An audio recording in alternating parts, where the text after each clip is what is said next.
இந்தியாவுக்கு ஒரு நாள் முன்னாடியே பாகிஸ்தான் ஏன் சுதந்திர தினம் கொண்டாடுதுன்னு உங்களுக்கு தெரியுமா? இந்த வீடியோல டீட்டெயிலா தெரிஞ்சுக்கலாம் வாங்க.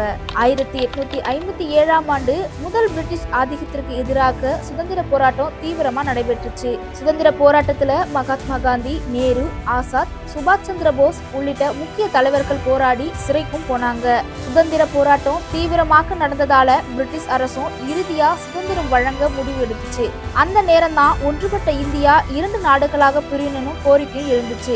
அதன்படி இந்தியா, பாகிஸ்தான் என 2 நாடுகளாக பிரிச்சு கொடுக்க பிரிட்டிஷ் அரசு முன்வந்துச்சு. 1947ஆம் ஆண்டு ஆகஸ்ட் 14ஆம் தேதி பிரிட்டிஷ் இந்தியாவின் கடைசி ஆளுநரான மவுண்ட் பேட்டன் பிரபு பாகிஸ்தான் தனிநாடு கேட்டு போராடிய முஸ்லிம் லீக்கின் தலைவரான முகமது அலி ஜின்னாவிடம் பாகிஸ்தான் தனிநாட்டுக்கான அதிகாரத்தை ஒப்படைத்தார். இதனைத் தொடர்ந்து இந்தியாவுக்கான அதிகாரங்களை வழங்கிய மவுண்ட் பேட்டன் ஆகஸ்ட் 15 அன்று இந்தியாவும் பாகிஸ்தானும் சுதந்திர நாடுகளாக மாறும் என்று கூறினார். ஆனால் அதிகார பரிமாற்றம் நடைபெற்ற ஆகஸ்ட் 14ஆம் தேதியே தங்களது சுதந்திர தினமாக கொண்டாடுவதாக பாகிஸ்தான் அறிவித்தது.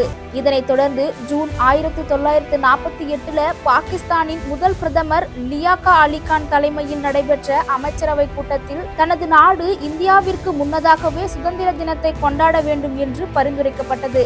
அதில் முக்கியமான விஷயம் என்னவெனில் 1947 ஆகஸ்ட் 14 மற்றும் 15ஆம் தேதிகளின் இடைப்பட்ட இரவு என்பது இஸ்லாமியர்களின் புனித மாதமான ரமலான் மாதத்தின் 27ஆம் நாள் எனவும் சொல்லப்படுகிறது. புனித மாதத்தின் புனித இரவாக ஆகஸ்ட் 14 இருந்ததால் ஆகஸ்ட் 14ஆம் தேதி சுதந்திர தினமாக நியமனமானதாக கூறப்படுகிறது.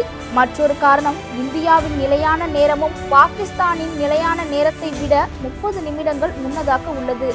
எனவே ஆகஸ்ட் 14ஆம் தேதி நள்ளிரவு 11:30க்கு பாகிஸ்தானுக்கு அதிகாரம் வழங்கப்பட்டது. அதே நேரத்தில் ஆகஸ்ட் 15ஆம் தேதி காலை 12 மணிக்கு இந்தியா சுதந்திர நாடாக அறிவிக்கப்பட்டது. இதன் காரணங்களால் தான் பாகிஸ்தான் ஒரு நாளைக்கு முன்னதாகவே சுதந்திர தினத்தை கொண்டாடுகிறது. அனைவருக்கும் பிரியோ டிவியின் சார்பாக இனிய சுதந்திர தின வாழ்த்துக்கள். லைக் பண்ணுங்க, ஷேர் பண்ணுங்க, பிரியோ டிவியை சப்ஸ்கிரைப் பண்ணிக்கோங்க.